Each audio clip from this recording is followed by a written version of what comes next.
ایک ساتھ کام کریں، اور یہ وہ بیانیہ ہے جو کہ بھارت سے امپورٹ ہو کے افغانستان آیا ہے اور اب افغانستان سے پاکستان کی طرف بھیجا جا رہا ہے۔ ہمیں یہ لگتا ہے کہ شاید افغانستان کی وزارت دفاع اور وزارت خارجہ کو اس وقت بھارت چلا رہا ہے، اور بالکل ان کے جو ایجنڈے ہیں ان کی تکمیل کی جا رہی ہے، لیکن اس تکمیل کو روکنے کے لیے پاکستان نے بھی ایک بڑا بندوبست کر لیا ہے۔ بہرحال ہم یہ دیکھ رہے ہیں کہ کراچی پورٹ کے اوپر افغان ٹریڈرز کو سامان لوڈ کرنے سے منع کر دیا گیا ہے، اور وہاں پہ جتنی بھی شپنگ کمپنیز ہیں انہوں نے یہ بتا دیا ہے کہ افغان ٹریڈرز کا سامان نہیں ان لوڈ ہوگا۔ تو یہاں پہ ہم یہ دیکھ رہے ہیں کہ اس وقت 2000 کنٹینر تورخم اور سپن بولڈک کے اندر پھنسے ہوئے ہیں۔ اس کے ساتھ ساتھ ہم یہ دیکھ رہے ہیں کہ 800 کنٹینر اس وقت کراچی پورٹ کے اوپر پھنسے ہوئے ہیں، اور فائن کی صورت میں، ٹیکسز کی صورت میں ڈیلی بیسس پہ جو نقصان ہو رہا ہے، لگ یہ رہا ہے کہ افغان ٹریڈرز جو ہیں اس میں دیوالیہ ہونے جا رہے ہیں، کیونکہ اس میں جو چیزیں ہیں وہ سبزیاں، فروٹ اور پیرش ایبل ایٹمز موجود ہیں، اور اس وقت انگور اڈا سے لے کے غلام خان تک، تورخم سے لے کے سپین بولدک تک تمام کے تمام راستے بند کر دیے گئے ہیں، اور افغانیوں کے ساتھ زیرو سپورٹ جو ہے اس وقت چل رہی ہے۔ افغان عوام کے ساتھ ہم بالکل موجود ہیں، ان کو ہمیشہ سپورٹ کریں گے، لیکن ان لوگوں کو سپورٹ کریں گے جو کہ پاکستان کی عزت کریں گے اور پاکستان کی سیکیورٹی کو اپنے لیے مقدم سمجھیں گے۔ لیکن یہاں ہم یہ دیکھ رہے ہیں کہ پاکستان نے مکمل طور پہ افغان طالبان کی حکومت کو سپورٹ کرنے سے انکار کر دیا ہے، اور پہلی دفعہ انٹرم گورنمنٹ کی بجائے افغان طالبان رجیم جو ہے وہ استعمال کیا گیا، اور ہم یہ دیکھ رہے ہیں کہ پاکستان کے حکام کی طرف سے یہ کانفیڈنس شو کیا جا رہا ہے کہ ان کی یہ موو انتہائی کیلکولیٹڈ اور پریسائز اپروچ کے تحت یہ سارے کا سارا کام کیا جا رہا ہے، اور افغان سرزمین کے حوالے سے ایک حکمت عملی بنا لی گئی ہے کہ جب بھی افغانستان سے پاکستان پر حملہ ہوگا تو اس کا جواب جو ہے وہ فوری طور پہ سوئفٹ رسپانس کی صورت میں بارڈر پار پہنچایا جائے گا، اور وہاں پہ بیٹھے ہوئے جو سرغنہ ہیں ان کو تکلیف پہنچائی جائے گی۔ ہم یہ دیکھ رہے ہیں کہ پاکستان نے افغانستان سے اور افغان طالبان سے یہ دعویٰ کیا ہے یا یہ مطالبہ کیا ہے کہ دے شوڈ ایکٹ رسپانسبلی، اور انہوں نے اپنے جو وعدے کیے ہیں ان کو وہ پورا کریں اور دہشت گردی کے خاتمے کے اندر اپنا کردار ادا کریں، ادروائز ہماری نظر میں کوئی انٹرنیشنل بارڈر نہیں ہے۔ ہم یہ بھی دیکھ رہے ہیں کہ کس طرح فنڈامنٹلسٹ، ریگریسو اور ڈیپ ٹیرر سٹیٹ کہلانے والے بھارت جو ہیں وہ اب افغان طالبان کو سپورٹ کر رہے ہیں۔ ان کے نظریات بدل چکے ہیں، دنیا میں یہ اکیلے ہو چکے ہیں، نہ چین ان کو لفٹ کرا رہا، نہ امریکہ ان کو لفٹ کرا رہا، نہ خطے کے اندر کوئی بھی ملک اس کی بات سن رہا، نہ عربوں نے بھی اس وقت جس طرح پاکستان کے ساتھ اپنے تعلقات کو کلوز کیا ہے، تو یہ پوری دنیا میں تناؤ ہو گیا ہے، اور اب لے دے کے ان کے ہاتھ میں افغان طالبان آئے ہیں جن کو یہ پاکستان کے خلاف استعمال کر سکتے ہیں رشوت دے کے۔ لیکن یہاں ہم یہ دیکھ رہے ہیں کہ چیزیں جو ہیں وہ لینی کی دینی پڑ گئی ہیں، بہت زیادہ اختلاف پایا جا رہا ہے کہ جو کچھ بھی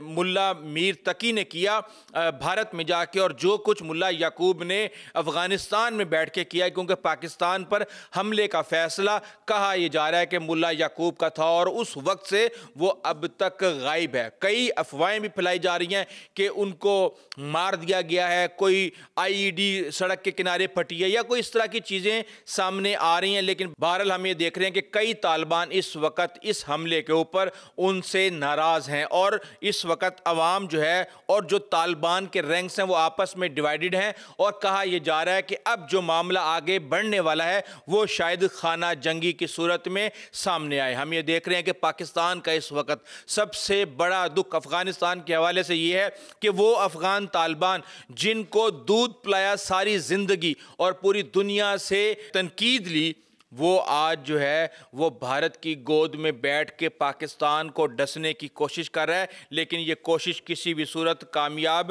نہیں ہوگی۔ لیکن اس کے ساتھ ہی ہم یہ دیکھ رہے ہیں کہ ٹرمپ کا نوسٹیلجیا جو ہے وہ اپنے عروج پہ ہے۔ جب وہ اسرائیل میں تھے تو ایک عجیب نوسٹیلجیا کے اندر وہ تقریر کر رہے تھے، اور اب شرم الشیخ کے اندر بھی ہم نے یہ دیکھا کہ انہوں نے نہ صرف فیلڈ مارشل کی تعریف کی بلکہ شہباز شریف کی تعریف کر کے ان کو اپنا مائک دیا اور ان سے پوچھا کہ وہ جو تم کل کہہ رہے تھے کیا تم وہ کہنا چاہتے ہو؟ اور اس کے بعد پھر جب مائک پکڑا شہباز شریف نے تو انہوں نے وہ کچھ کر دکھایا کہ اس کے بعد ٹرمپ نے کہا کہ آئی ایم سرپرائزڈ، لگتا یہ ہے کہ اب میرے لیے کہنے کو کچھ نہیں بچا، اوکے جی میں جا رہا ہوں، خدا حافظ۔ اور اس طریقے سے انہوں نے بات کو مذاق میں ڈال دیا۔ اور ہم یہ دیکھ رہے ہیں کہ اس کے ساتھ ہی ٹرمپ سے ملاقات کر رہے تھے انڈونیشیا کے صدر، اور انہوں نے یہ کہا کہ میں آپ کے لڑکوں کے ساتھ رابطہ کرنا چاہتا ہوں، ایرک ہے یا دوسرا ہے، کون مجھے فون کرے گا؟ تو ٹرمپ نے کہا کہ میں ان کو بتا دوں گا، وہ آپ سے رابطہ کریں گے، ان دونوں میں سے کوئی ایک آپ سے رابطہ کرے گا۔ اب یہ باتیں اس لیے کی جا رہی ہیں اور یہ بہت زیادہ نوٹس اس لیے ہو رہی ہیں کیونکہ کہا یہ جاتا ہے کہ مبینہ طور پہ کرپٹو کرنسی سے لے کے جتنا بھی ٹریڈ ہے وہ سارے کا سارا